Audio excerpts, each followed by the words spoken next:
And that's the beauty. See, and the beauty of real marriage is never a divorce in real marriage. You understand? That's why when you depart from certain family members, when you start following Christ, of course, you know, it was never marriage in the first place. It was a fake marriage. That, your brother, your sister, your aunt or your uncle, whoever, wasn't real anyway. You understand? Right? But when God puts you with a woman or a man, there's never a divorce. Oh, there can be separations. There have to be. Believe you me, there has to be separations at times, but there was never a divorce. So nobody that hears your story or certain stories can ever cause it and make it a divorce.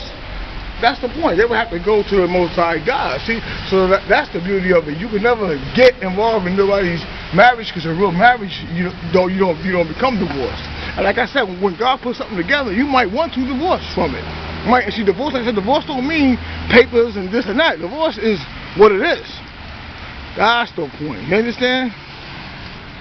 Divorce is what it is. And see, when God only hates usually a divorce if he puts something together. If God didn't put it together and you divorce your brother or your sister, or you divorce your uncle or your wicked stepfather, hey, that's good, because it was never a union in the first place. But see, that's the point. That's one thing I had to learn about marriage. I learned about true marriage. I said, right, nobody could ever depart what God put together. No matter how many people try, no matter how many wicked spirits come upon it. That's why it be so many people against it, because when God put something together, people don't understand how God, right, and when it seems like it's breaking apart, God can put it back together. And only God can do that, you understand? Because the participants, they trying to use their own knowledge, like we say. They trying to use their own knowledge. But when God gives you the knowledge, right, even, of course, even the people don't understand. So they just want to be involved because, they lost faith in God too. See, that's the point. So you never lose faith in God. And especially not in marriage, because, right, when God puts a marriage together, you won't be divorced. You can't be divorced. That's just how it is. And that goes for anybody, right? You could be married to your cousin. And I don't mean in an incest way. I mean, you married to your cousin because y'all both love Christ. Y'all take up the cross, and y'all might just had a falling out. But if you're married to your cousin or you got a covenant, that's going to be forever. You're married to your wife, your husband with a covenant, it's going to be forever, right? That's the point. And see, nobody can break that apart. And see, that's the point. And see, it's not about this one being hurt or that one being hurt. I say it like I said it again. When marriage is from God, you're looking to God and God alone.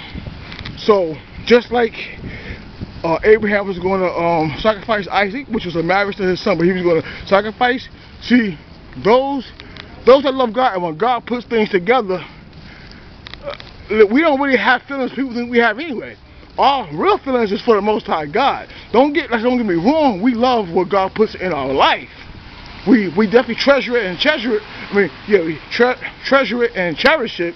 But at the same time, believe you me, we look into the heavens. We're looking to God, but see, people that don't walk with the faith like this, I'm gonna be real with you, they don't understand.